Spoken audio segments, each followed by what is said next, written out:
Hello అండి అందరికీ, నేను మీ Geetha. Welcome to Vikram the talks. ఈ వీడియోలో నేనైతే పిల్లల కోసం అని చెప్పేసి సమ్మర్ స్పెషల్ కుల్ఫీ అయితే ఇంట్లోనే ట్రై చేస్తున్నాను. పిల్లలు అయితే మరీ ఎక్కువగా బయట నుండి ఐస్ క్రీమ్ అవైతే తెచ్చుకొని తింటున్నారు. సో బయట ప్రిపేర్ చేసే వాటిలో కెమికల్స్ ఇంకా షుగర్ అయితే ఎక్కువగా ఉంటుంది కదా, సో వాటి వల్ల జలుబు చేస్తుందేమో అని నేనైతే ఇంట్లోనే ప్రిపేర్ చేస్తున్నాను. హెల్తీగా బెల్లంతో చేస్తున్నాను అనమాట. సో పిల్లలకి బెల్లం తినడం వల్ల బ్లడ్ కూడా మంచిగా అవుతుంది కదా, సో ఇంకా నేనైతే జలుబు కూడా చేయదు బెల్లంతో తింటే అని చెప్పేసి, సో ఈ విధంగా బెల్లంతో అయితే కుల్ఫీ చేద్దామని అయితే అనుకుంటున్నాను. నేను కూడా చేయడం అయితే ఇదే ఫస్ట్ టైం అనమాట. సో కానీ ప్రాసెస్ అయితే కొంచెం అత్తయ్య వాళ్ళు ఇంతకుముందు చేసేవాళ్ళు ఇంట్లో ఐస్ క్రీము అవి, సో ప్రాసెస్ అయితే తెలుసు కానీ ఎప్పుడూ అయితే నేను చేయలేదు. సో ఫస్ట్ టైం అయితే ట్రై చేస్తున్నా. టేస్ట్ అయితే చాలా బాగా వచ్చింది. మీరు కూడా ఖచ్చితంగా ట్రై చేయండి. సో ముందుగా అయితే పాలు అయితే పొయ్యి మీద పెట్టేసుకొని మరిగించుకుంటున్నాను అనమాట. సో 2-3 పొంగులు వచ్చేలాగా మరిగించుకొని, సో నెక్స్ట్ అయితే ఒక బౌల్ తీసుకొని ఆ బౌల్లోకి అయితే కొంచెం అయితే కస్టర్డ్ పౌడర్ అయితే యాడ్ చేసుకుంటున్నాను. ఒక 1/2 స్పూన్ చాలు, ఎందుకంటే నేను ఇక్కడ తయారు చేసేది కుల్ఫీ అనమాట.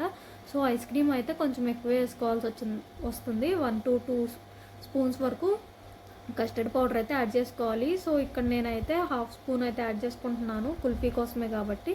సో 1/2 స్పూన్ కస్టర్డ్ పౌడర్ ఒక బౌల్లోకి తీసుకున్న తర్వాత కాచి చల్లార్చుకున్న పాలు ఉంటాయి కదా, ఆ పాలు అయితే వేసుకొని ఉండలు లేకుండా అయితే కలుపుకుంటున్నాను కస్టర్డ్ పౌడర్ని.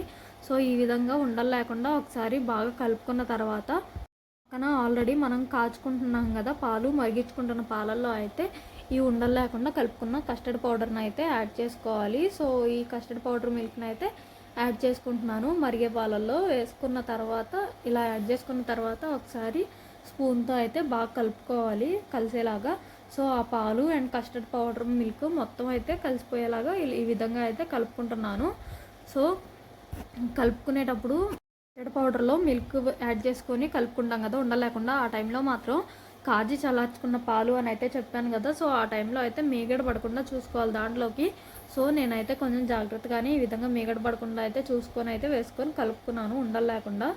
సో నెక్స్ట్ అయితే పాలు కస్టర్డ్ మిల్క్ కలిసిన తర్వాత ఇందులోకి అయితే పక్కన నేను ఆల్రెడీ ఇందాక వీడియోలో అయితే చూసుంటారు, సో బెల్లం అయితే తురుముకుంటున్నాను దీంట్లోకి అని చెప్పేసి చాక్తో. సో ఆ బెల్లాన్ని అయితే దీంట్లోకి అయితే యాడ్ చేసుకుంటున్నాను అనమాట పాలల్లోకి. సో ఆ పాలల్లో బెల్లం యాడ్ చేసుకున్న తర్వాత కొంచెం సేపు అయితే బాగా కలుపుకోవాలి. కలుపుకున్న తర్వాత కొంచెం చిక్కబడేలాగా ఇక్కడ నేనైతే వీడియోలో చూపిస్తున్నాను కదా, ఆ కన్సిస్టెన్సీ అయితే రావాలి. సో ఇలా వచ్చే వరకు కలుపుకున్న తర్వాత మరీ చిక్కబడినా కూడా టేస్ట్ బాగోదన్నమాట. సో ఈ విధంగా వస్తే సరిపోతుంది.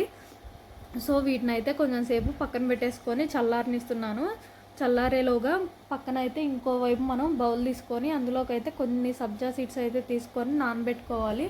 సో నేనైతే ఆల్రెడీ నానబెట్టుకున్న సీడ్స్ అయితే ఉన్నాయన్నమాట, నాకు ఫ్రిడ్జ్లో అయితే ఉంచుకుంటున్నాను. మీరైతే ఈ కుల్ఫీ చేసుకోవాలనుకుంటే ఒక బౌల్లోకి 2 స్పూన్ల వరకు సబ్జా సీడ్స్ అయితే తీసుకొని వాటర్ పోసి ఒక 5 మినిట్స్ నానినా సరిపోతుంది, ఊరికే నానిపోతాయి అనమాట. సో లేదు ముందుగా నానబెట్టుకుంటాం అనుకున్న వాళ్ళు ఒక 1/2 అవర్ ముందైనా నానబెట్టుకోండి, మంచిగా నానుతాయి. సో 2 స్పూన్లు అయితే అదే ఎక్కువ అవుతాయి అనమాట. సబ్జాలు అయితే పెద్దగా కొంచెం క్వాంటిటీలో నానబెట్టినా కూడా ఎక్కువ క్వాంటిటీలో అయితే వస్తాయి నానేటప్పటికి. సో నానబెట్టుకున్న సబ్జాలు ఈ విధంగా నేనైతే గ్లాసులు అయితే తీసుకున్నాను కుల్ఫీ పోసుకోవడానికి అని చెప్పేసి. కుల్ఫీ మౌల్స్ ఉన్నాయి కానీ పిల్లలు అయితే వాటితో ఆడుతున్నారు, సో అందుకని చెప్పేసి నేనైతే ఈ విధంగా గ్లాసుల్లో అయితే తీసుకుంటున్నాను. సో ముందుగా అయితే నానబెట్టుకున్న సబ్జాలను అయితే ఈ విధంగా గ్లాస్లో అయితే అడుగునైతే వేసుకున్నాను.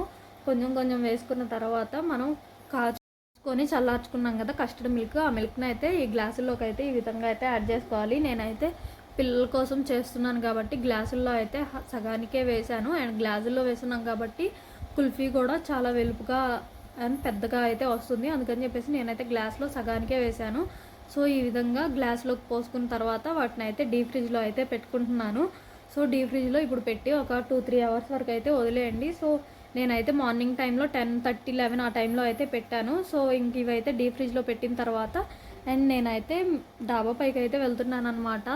మార్నింగ్ అయితే బియ్యము ఆరబోసాను, ఏదో సన్న డస్ట్ లాంటిది సన్న పురుగు లాంటిది అయితే తగిలింది, అందుకని చెప్పేసి బియ్యం అయితే పైన ఎండబోసాను అనమాట. సో అవి అయితే చెరగడానికి అని చెప్పేసి నానమ్మ అయితే నాతో పాటు పైకి అయితే వస్తుంది డాబా పైకి. నాకైతే చెరగడం చేత కాదని చెప్పేసి నానమ్మ పైకి ఎక్కలేకపోయినా కూడా నా కోసం అని చెప్పేసి పైకి అయితే వస్తుంది చెరగటానికి. సో నేనైతే ఈ విధంగా చాట తీసుకొని ఆ ఆరబోస్ని కొంచెం కొంచెంగా చాట్లోకి తీసుకొచ్చి ఇస్తుంటే నాన్నమ్మకి అయితే నీటిలో అయితే చైర్ వేశాను. సో నాన్నమ్మ అయితే ఇలాగ చైర్లో కూర్చొని చెరిగి అయితే ఇస్తూ ఉంది.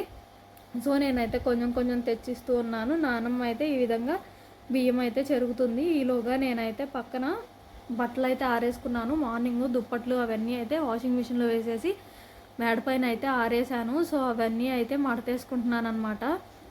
సో నాన్నమ్మ బియ్యం జరుగుతుంది కదా, ఇంకా రెండో వైపు నేనైతే ఇలాగ బట్టలు మడతేసుకుంటున్నాను. 2 పనులు ఒకేసారి త్వరగా అయిపోతాయి కదా, సో అందుకని చెప్పేసి పనిలో పని అని నేను బట్టలు మడతేస్తున్నా. ఇంకా నాన్నమ్మ అయితే అయిపోయింది అని చెప్పినప్పుడు ఇలా చాట్లోకి అయితే కొంచెం కొంచెంగా తీసుకెళ్ళిస్తూ ఉన్నాను. మార్నింగ్ 11 o'clock అయితే ఫ్రిడ్జ్లో కుల్ఫీ అయితే పెట్టాను కదా, సో నేను ఇదైతే లంచ్ చేసిన తర్వాత 2 o'clock ఆ టైంలో తీసిన వీడియో అనమాట. అండ్ ఈవినింగ్ 3:30 ఆ టైంకి అయితే ఇంకా ఫ్రిడ్జ్లో ఉన్న కుల్ఫీ అయితే ఈ విధంగా బయటకు తీసి అయితే చూస్తున్నాము ఎలా వచ్చింది అని చెప్పేసి. సో నాకన్నా మా పిల్లలే ఎక్కువ ఎక్సైట్మెంట్గా ఉన్నారనమాట. ఎందుకంటే మార్నింగ్ చేసేటప్పుడు అయితే ఏం చేస్తున్నావు అని అయితే అడిగారు.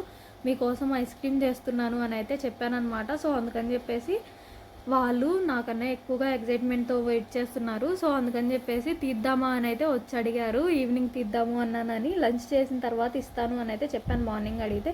సో తీద్దామా అని అడిగారు. అందుకని చెప్పేసి కానీ వాళ్ళకి ఇంట్లో చేశాను కదా, టేస్ట్ ఎలా ఉన్నా వాళ్ళకి ఇంట్రెస్ట్ తినాలని ఉండాలని చెప్పేసి వాళ్ళతోనే ఈ విధంగా అయితే తీపిస్తున్నాను. ఎవరు కుల్ఫీ వాళ్ళు అయితే తీసుకోండి అని అయితే తీపిస్తున్నాను. సో ఫస్ట్ అయితే గ్లాసెస్ బయటకు తీసిన తర్వాత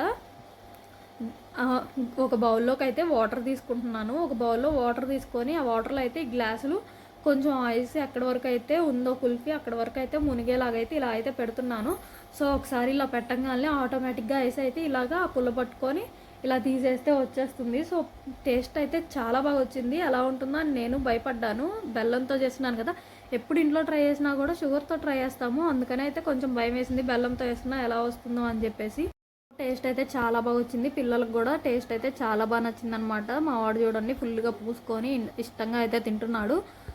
పిల్లలు కుల్ఫీ తినడం అయిపోయిన తర్వాత సో కాళ్ళు చేతులు కడిగేసి కిందకైతే తీసుకొని వెళ్ళాను. కొంచెం సేపు ఆడుకుంటారు, ఇంట్లోనే అంతసేపు ఉంటారని చెప్పేసి. సో ఇది ఈరోజు మా డే వ్లాగ్.